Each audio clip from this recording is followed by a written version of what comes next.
In front of me is CUBOT X70 and today I would like to show you how you can set up screen lock.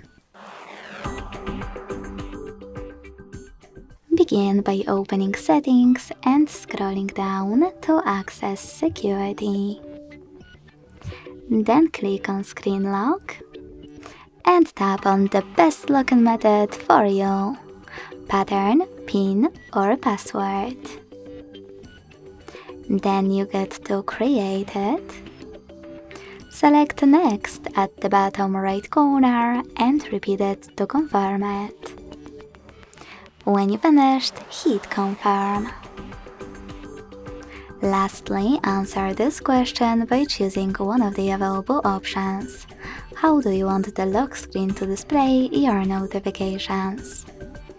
Show all notification content, show sensitive content only when unlocked, or don't show notifications at all. Wherever you decided, when you finished, click Done at the bottom right corner. So when I switch off my screen and turn it back on, icons that pattern is required. Thanks so much for watching. If you enjoyed this video, leave a like, comment and subscribe. Bye!